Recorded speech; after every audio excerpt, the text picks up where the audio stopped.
Welcome to the Alex Patacos podcast and Christian Isaac podcast. Today, we will be having a special guest, Peter Minaki. Peter Minaki is a well-known chef in the Greek community. He's owns his own brand. He owns Calafaras. You can find him all over the internet. He hosts many cooking demonstrations, programs, stuff like that, itineraries, and many really cool things. You can find his recipes all over. So really happy to have him here today. And how are you doing, Mr. I'm doing Minaki? great, guys. Perfect. Summer weather's finally here in Toronto. We had a pretty decent start to the winter and then a cold endings. And so we jumped from spring to summer in like a couple of days. And yeah, it's good to have the nice weather. Us Greeks are born for the warm weather, so to speak. So, Exactly. fire got all engines ready to go. Kalokeri ke Amazing. pathos. You got it. Whoa, nice one. Good times in the summer. So let's dive into the interview. So, Mr. Peter, going back to the early years, why do you decide on cooking as a career path? Well, back in 2007, that's when I got my first PC computer at home, got the home connected with the internet, and I started surfing like anybody else, and I started looking for some recipes. And when it came to Greek stuff, I didn't really like what I saw on the internet. It was really Americanized or dumbed down, whatever. Right. Our family goes to Greece practically every summer. So I Awesome. said, you know what? I think I can do better than this. And at the same time, I realized a lot of people were doing blogging. And so I started the original Calafagas website on blogger.com. It's migrated since now to its own independent host and stuff. So that was a hobby. And then maybe about 5-6 years after that, I got an offer for my first cookbook back then, Everything Mediterranean, second edition. And people started asking about, catering, like, do you cook for people at homes, whatever. So I said, yeah, we can do that. And back then I was a financial advisor. So the catering stuff started taking up more and more of my time. So I let that go, Oh, wow. started doing food full time, if you will. And haven't looked back since. It's good. If you That's don't mind us, amazing. if you don't mind us asking, what bank were you at? Uh, I originally started at CIBC. But I left them, and I was a financial advisor. Then was with an independent company. Oh, So a friend of mine was also my boss. It allowed me the freedom to work out of a home. It was a type of business model where you would go to actual clients' homes and conduct interviews that way, rather than the client coming into the branch itself. The bank was great training. It was a good time, but I just moved on from there. that's awesome. We only asked because currently I'm at the bank right now too, Yeah. doing a co-op. But All right, anyways, good stuff. moving On on to our to next question. your turn, Christian. What advice would you give young chefs interested in pursuing the culinary arts? Well, first of all, find inspiration. Cook the stuff that you want to cook rather than following the algorithm or what's hot, etc., or whatever the latest trend is, because that's going to get old. People are going to fall for that, and I don't think people can be fooled for a small amount of time, and they'll see that if you're copying somebody else. So try to find your own little niche. Exactly. Uh, do something that you truly enjoy, if in fact cooking is what you enjoy, right? It could be your mom, it could be an aunt, a yaya that actually is a great cook in the family. Yeah. It could be the father that has, the wicked recipes at the restaurant, etc. It could be experiences like when I go to Greece, I'll check out new restaurants and get inspired by some of the things that I've Right. seen and tasted myself. And if you want to learn, if you want to make it full time, there's a lot of good culinary schools out there as well locally, but you have to see what the Mhm. what the cost of that is as well, because some of the better culinary schools can charge quite a bit of money. I did it as a hobby and Yeah. transition, so I'm not your usual formula for doing that. What else? Learn the basics in the kitchen as well, like how to chop and cut properly and safely, right? You want Mhm. to keep all your digits, Exactly. learn the proper food handling. Uh, that is important also. I think, knock on wood, rule number one, don't get people sick, right? and Right. then worry about having tasty food. Like the food's got to be prepared in a safe manner as well. So Yeah. once you learn the basics, then you can then experiment with different things. The other thing I would say about the young guys is they got to be patient as well. Uh, Mhm. I see young chefs that are actually running kitchens in the city at restaurants, and there's some amazing stuff, some creative things. But I think a lot of people out there have to learn to self-edit as well. Mm. Right. They're putting a dish that they've tried, maybe they've tried once, and they go, "Oh wow, that's amazing." And for maybe it would have needed some fine tuning or some work before they actually unleash on the public. Mhm. That's my advice for now for the young guys and gals, And of you course, think, because there are a lot of women getting into it as well. yeah. And do you think like in order for a chef to like introduce a new food, do you think they should try it like enough times to say, you know what, I know what how it tastes like, how to cook it, prepare it amazingly. Then I should start serving it. Yeah, and it doesn't hurt to get second opinions from other people, right? Yeah. Uh, Everybody's different. Some people's radar for what's good and what's not are better than others. Uh, I think I have a pretty good palate for with what people like, but you never know. And like especially if we're talking Greek and Mediterranean food, I think we understand what Yeah. we because we grew up with the food. But if you're doing something different, like Asian food, like okay, fine. Like we have great Asian food here in Toronto, but I've never been an Asian person myself, so I don't have a license for any of that kind of thing. So I'd ask somebody that maybe has more street cred on that kind of a food, right? So Right. specialization. Yeah. There's people that are here in Canada, United States, that think that meatloaf gyro stuff that you see some of the restaurants Oh, yeah, is real gyro. It's like it's not. No. Go to Greece, it's real. It's gonna be real exactly. pork, real chicken meat, etc. And it's way better than that meatloaf stuff that you see. We won't Yeah. mention where they are, but you know what I'm talking about. Mhm. Yeah, exactly. Yeah. Anyways, moving on to your cookbooks. Could you please tell us how they came to be and where the idea came from? Yeah, again, it's not the conventional way that people, get into the cookbook business. Probably about a decade ago, 10 years ago, I got an email pop in, and it was from a publisher saying that they were looking at doing the second edition of this Everything Mediterranean cookbook, and they'd like Mhm. me to do it. At first, I thought it was a joke, and then I, Googled them, and they were legit, the publishing company from the United States, and they wanted me to redo the original, a second edition of this Everything Mediterranean book. This publisher, Adams Media, which is now owned by Simon and Schuster, they have these Everything series of cookbooks. Everything Mediterranean, everything keto, everything Wow. Italian. So this was a Mediterranean one. They wanted me to redo it. Uh, I could have used some of the older recipes, but the original book had stuff that wasn't even Mediterranean, like samosas were in there. So I found that kind of odd. So I redid the whole book, and that also came around the same time to tie it back with your other question with how I got into cooking full Yeah. time. The cookbook landed around that time as well, and so I said, let me pursue this full time, and then we'll see how it goes. That's amazing. Uh, if advice for those people that want to put out a book of their own, Amazon makes it very democratic. A lot of people can do like a little ebook if they want for Mhm. themselves and sell it on Amazon. Uh, you can self-publish, but that means more money out of your pocket because you have to actually do the photography, the recipe testing, etc. There's a lot of companies that will actually bind and put the actual physical book together for you, but you're paying for everything. Oh Okay. wow. Yeah. And then what's the other option?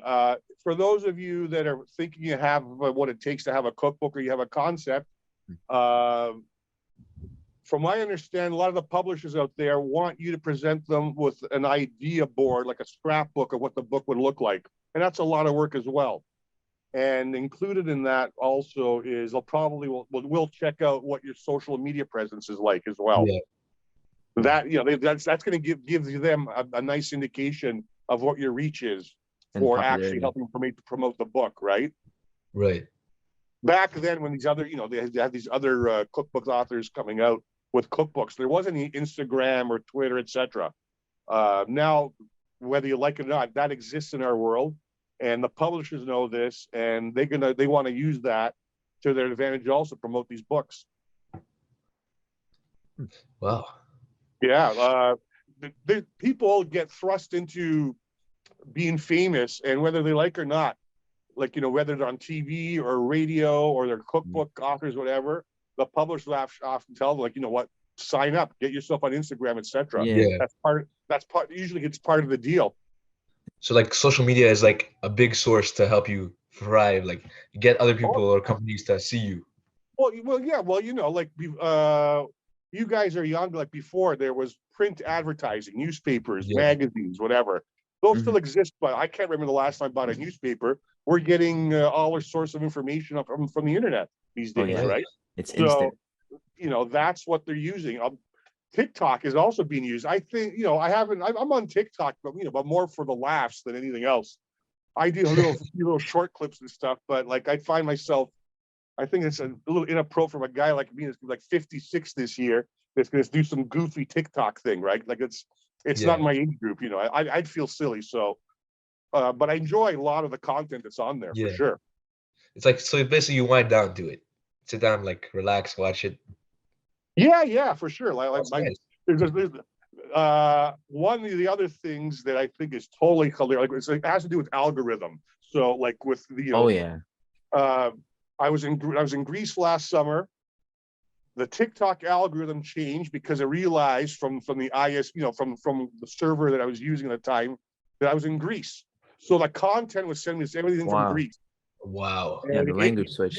TikTok is hilarious. It's hilarious. So if you want to see what it's like, go into your settings on TikTok and change it to the that you want, things that your preferred language is Greek. Yeah. And after about 3-4 days, you're gonna start to get all this Greek content stuff sent at you. You're gonna be in stitches laughing. Oh yeah, Okay, it's good. so Oh yeah, it's good. We'll so put our that on bucket next list. question is, if you could label Greek cuisine in a few descriptive words, what words would you use? Uh, Rustic, simple, uh, uncomplicated, fresh, local, seasonal. Oh, you're making Amazing. me think about Very well said. Paximadia right now. Very well Thinking said. about what? Thinking about what? About Paximadia right now when he said the word rustic. Paximavia. Yeah, that's old school Greek, and that's probably one of my pet peeves. Also, especially when a Greek person says, "Oh yeah, they're Greek biscotti." Like, Nah. when the Greeks were ruling the seas, that was their way of keeping bread on board. They would twice bake bread or cookies Oh, so it wow. wouldn't spoil or get moldy on these 6-month voyages. We invented Paximavia. Wow. Yeah. No, and what's the saying? The Greeks invented everything, right? So Exactly. there's Very, no we very much Paximavia in still there as well. did. Well, they still make a lot of Paximadi in Crete. That's for sure. Oh yeah, that's the savory one. Yeah, like the daco and everything. I love it. They make it in other parts of Greece, but the Cretans put that on the map. I love that. Yeah. In the summertime, soon now the tomatoes are starting to get good now at the markets. Maybe in about a month or so, we'll start to get the first tomatoes in our garden up here in Ontario. Grate the tomato, olive oil, a little bit of scorzo, Yeah. onion, the feta, because we don't have the fresh visita like in Crete, but you can use some crumbled feta, a little bit of the Greek oregano, and that's a lunch. I'm good. Oh, wow. That's awesome. Oh yeah, Have a nice little casita drink too. sure. Nice crisp. It's Greek rosés. That's the word. Try Greek rosé wines. Excellent Oh, time yeah. of the year for it. Amazing. Especially having it like a nice cold ice box. So the whole Oh yeah, entire day, just you pulling got it it. out, it's just the best. You got it. So back on the Greek front, what are Yeah. your favorite Greek traditional recipes? That's a loaded question. I always get a similar question, such as like you guys have asked me, but I have no problem answering it. And it depends on the season. So right now we're at the tail end of spring. Summer's coming up in a couple of weeks. Obviously, I like to fire up the grill. I like a Wow. whole grilled fish. You know, nice side plate of maybe like a Greek style potato salad. No mayonnaise or like that. Like olive oil, a lot of herbs, a little bit of mustard in there. Yeah. Uh, Nice big bowl of horta or blita, just drowning in olive oil and some Oh lemon yeah, juice. I love Lita. Yeah, I love Amazing. lamb chops, grilled lamb chops. Tomorrow, I'm gonna have my brother's family come over. Because there's some young kids. They like the souvlaki, of course. That's good. It's an all-time classic, right? No problem there. Uh, I know a lot of people are trying to watch their health, this and that, whatever. Yeah. You can't beat fries. No, you can't. It's Can't beat Exactly. fries when they're made in a fryer. Never mind the air fryer stuff. no. Like the air fryer is healthier for sure, but anything I've tried in people's air fryer doesn't come close to like actual fries. Yeah. Hand cut. Mhm. If it's made in olive oil, even better. Oh Sea yeah. salt on top, but even if you want to go Greek style, crumble the Oh feta yeah. or some kefalotiri on top, sure. But that stuff's good. Like in Greece, last summer again, fresh hand cut fries to go with the side of your dish, whatever. Chef's kitchen, as they would Amazing. say. Oh yeah, That's how you know it's good when someone does this. That's how you know but it's you good. got it. I love also now that it's coming season a nice homemade melizano salata. Oh nice. You gotta char the hell out of the skins of Eggplant. the eggplant so it gets smoky. You peel away the skins, you discard it. The pulp that's in the inside has that nice smoky aroma, and for me that's a must for making a nice melizano salata. You can make it in the oven where you roast it, but it's just missing that smoky flavor. And when I'm Yeah. in Greece, I'll ask the taverna if they've actually made it themselves and if they charred it. If they say no, I won't order it. What's the point? Oh wow. Yeah, What's the exactly. 'Cause point? you want the original. You want that nice I want, authentic. I want the real deal. Exactly. Some guys, even in Greece, I've seen some places here in Canada, they're serving dips that they haven't made in the house. They bought Yeah. pails of it and they just serve it. I don't think that's acceptable. No, it's not. But it happens, So, unfortunately. It does yeah. happen. The travesty, honestly. Yeah. Yeah. Any other dishes? I think that's it for the summer. You know what? Some plain old coriaci salata sometimes for lunch, and I'm happy. Like if it's really Wow. really hot, you're really not that hungry, but you got to eat something. You have a Yeah. coriaci, a piece of bread, or paksimadi on the side. Sure, you're good. That's Uh, good. Yemista, love them. Hmm. Stuffed peppers, stuffed tomatoes, love them. One of my favorite summer dishes that my mom made.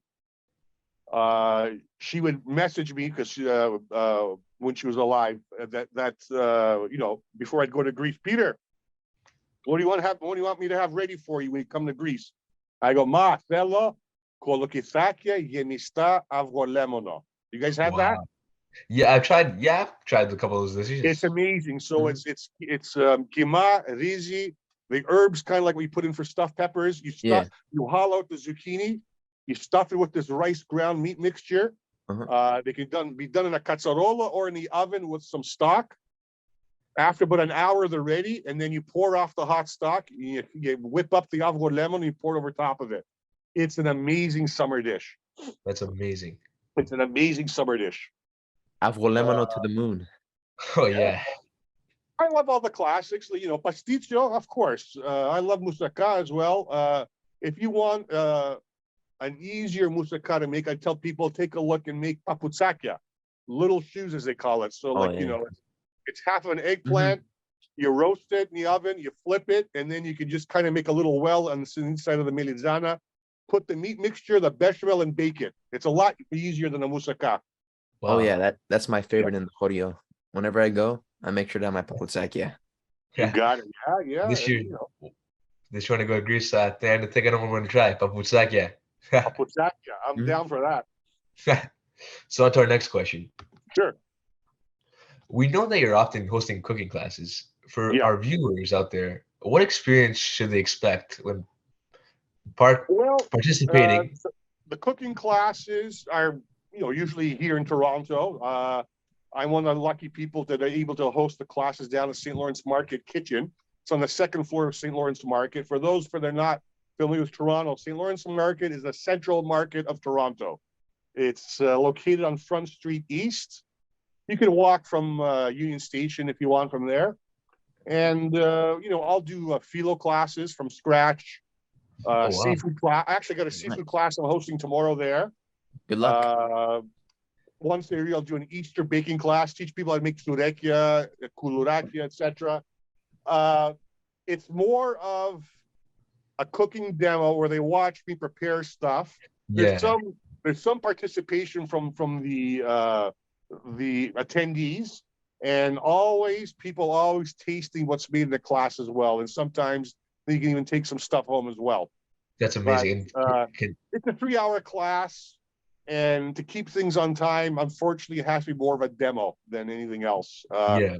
I also sometimes travel and do the classes abroad. Like last weekend, I was in New York, and Wow. then went to New Awesome. Jersey as well. I did one phyllo class in Manhattan, another one across the river in New Jersey. They were both sold out. So sometimes I travel and do these classes as well to other places. Did a Congrats. lot of Greek people show up to that class in New York? Because Manhattan is known for having a lot of Greeks.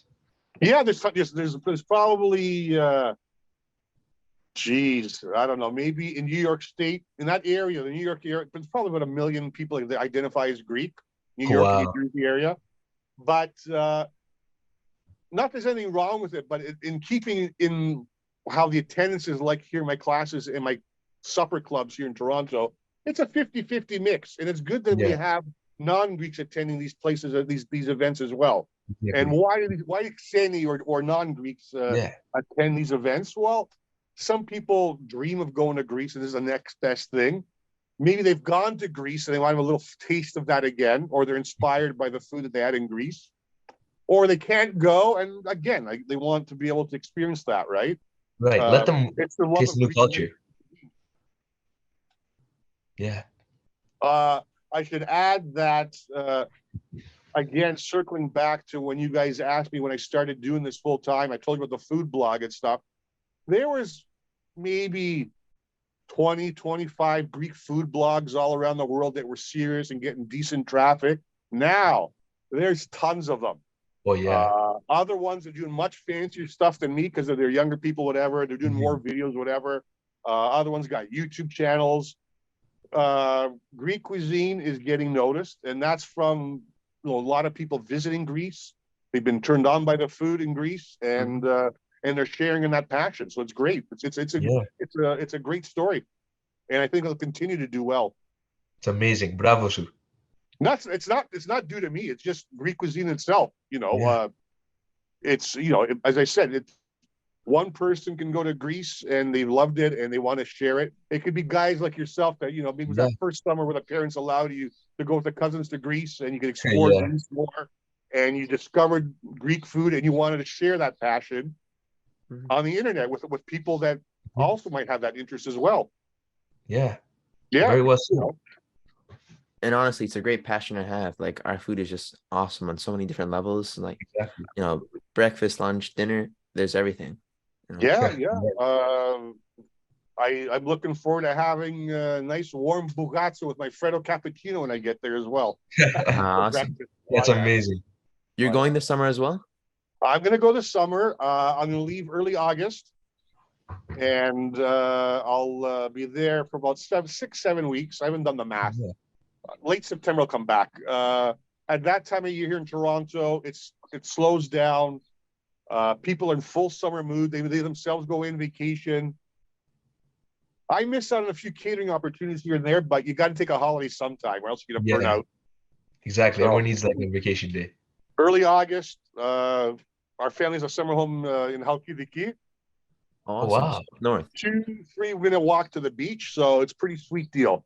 And then when things cool down, I'll go to Thessaloniki, where a lot of my friends are staying. Half of my, practically all my mom's side of the family live in Thessaloniki now. So I will see them throughout, before that, but I'll go and, enjoy Thessaloniki, which is a fantastic food city. Oh, wow. I hear they have amazing bugazza. Well, look, Bugazza is spread to the rest of Greece through northern Greece. You had Greeks from Asia Minor that left what is now Turkey. They were forced to leave, and they settled all over Greece, but most of these Asia Minor Greeks, prosophiges, settled in northern Greece.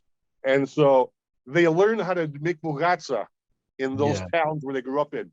And so In the earlier days, you could say Ceres in Macedonia had a lot of bugatsa, and then they ended up in Thessaloniki.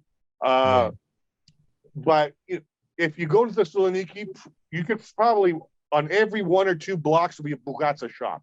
It's amazing. However, you should know that in this modern age, a lot of these guys are buying ready-made bugatsa. Like they'll have a delivery that comes early in the morning. These guys just throw in the oven and bake it. There's maybe about 15 bugatsa shops that are left in Thessaloniki that make their own filo for it. So, and then it's even less so in the rest of Greece. So, if you guys going to go to Greece this summer, you want a list of the places that make their own filo, that's where you want to go. Perfect. Yeah. Awesome.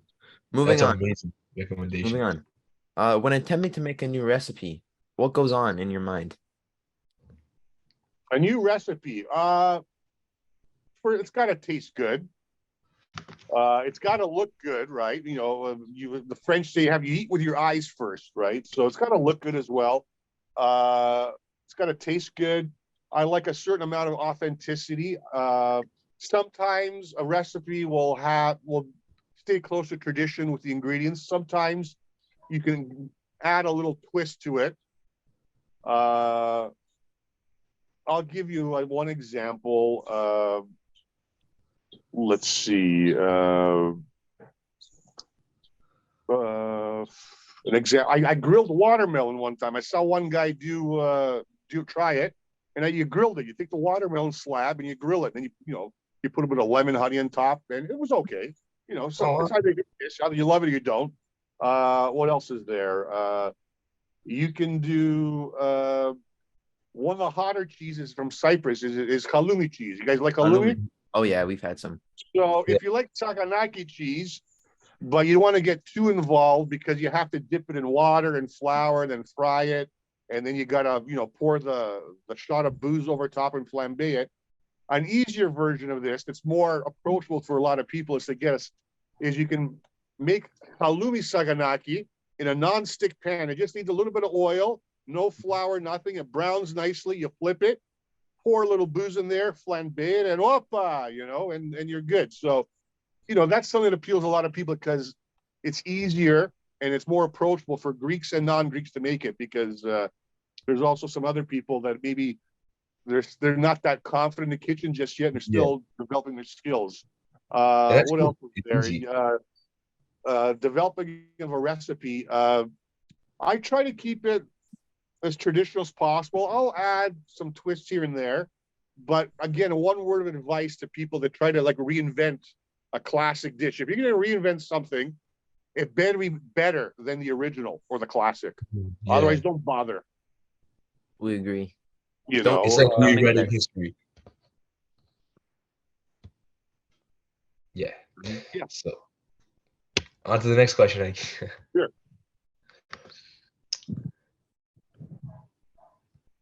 Sorry. Okay. Actually, on to the final. Yeah, sorry. The final question. Drum roll. Sorry. Penultimate question. Sorry. All right. If you can only cook dishes from one region in Greece. If I could repeat it at the beginning, sorry. If you can only cook dishes from one region in Greece, what region would you select? I'm going to give 2 answers, but the first answer is what everyone would say, probably from their own region, right, that they come from.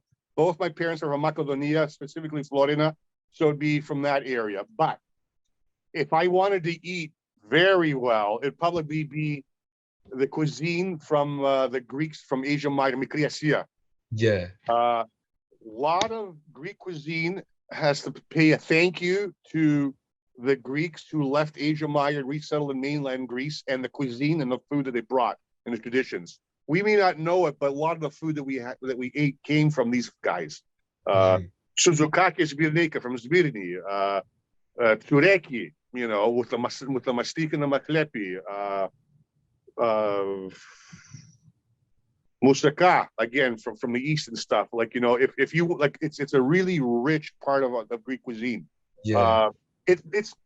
We're talking, it's 2023, and a lot of that's blended in with our daily cuisine now. But if you take a look at the roots of all that cuisine, a lot of the really fantastic stuff came from there as well. I just think it should be noted. Yeah. Not to say that other parts of Greece are aren't good. Like you go to Crete, fantastic, but again different, right? The Yeah. Peloponnese is going to be different from Cretan cuisine. The cuisine of the Aegean Islands will be different. The cuisine on the Ionian side, like Kerkira, Kefalonia, they got a little bit of the Italian influence because the Italians were there. Yeah. It's similar, yet there are some differences. And again, to underline, same thing with the cuisine. Cook the local stuff from that you grew up with, and then my second answer would probably the Mikri Asiatica dishes as well, which are wonderful. If you guys ever have a chance, the Greek islands that are all along the Turkish coast have fantastic food as well, because again, there's some of that Proximity. influence coming from over there, from just Yeah. across. In some of these islands, you can see Turkey. Like I was in the island of Ko one summer, and we went to this one specific beach called Tigaki Beach. I could see the balcony on the Turkish side on the other side. That's how close Wow. we were. That's very cool. Yeah, it's good. Now, not let me underline that because these Greeks came from what was then Asia Minor doesn't mean that they brought over Turkish food and just rebaptized it Greek. These Yeah. people settled, they lived there for way before the Ottomans or the Turks were there, right? We were there before them. And so they learned a lot of that stuff from them. They picked up some stuff from the Turks as well, but this was their unique cuisine. And you have to think that the Hellenic world back then was way bigger than just mainland Greece, or even what is now Turkey, like the Balkans, what is part of Romania, is the Black Sea, from where around where Ukraine is. You're talking. There was a huge Greek population in Egypt around Alexandria, etc. So like the stretch of Hellenism was huge back then, and what we know as Greeks now is just a fraction of it, but the history and the culture was from all over that area. Yeah. Marseille, they have evidence that Marseille, which is the southern part of France, was really was way back, had a settlement of Greeks, and the Greeks called it Massalia. That's very impressive. And so we went to a lot of places back then, and learned a lot, and taught people a lot of stuff as well. Alexander the Great made as far as India. Yeah. And they left he left Hellenistic culture with those people, and he picked up new stuff as well, as anyone would do, right? While you're traveling and leaving an influence and then getting influence, picking up the best of that culture. There's nothing wrong with that. So that's how you progress. And that's why Marseille's flag currently is blue and white. But anyways, cool. For our last question, final question, where can we find you? Is it Kalofagas on Instagram? Is it the same thing online, or how does it work? The website is kalofagas.ca. That's the website. You can find me on Instagram, again, at Kalofagas. Twitter, I'm on there, but not as much as Instagram and stuff, because Twitter seems to be like this wild west for all these people that are more politically inclined rather than talking about food and stuff. But again, the handle is at Kalofagas on Twitter. There's a fan page on Facebook for Kalofagas as well. What else is there? That's you can find me there. If you go to the website, it has all the social media connected there. People can send me a note through Instagram or through the link that's on my website as well. And they can ask about a book if they're interested. I do some catering also on the side. I have some openings still left on some weekends if they want to inquire about that before I head off to Greece. And a lot of people are polite. I always love discussing my favorite subject, food. So yeah, bring it on. That's awesome. It's amazing. Thank you for coming, Peter. Guys, it's a pleasure. Thanks for having me. It was a pleasure so chatting much. with you guys. Thank I'm you. hungry.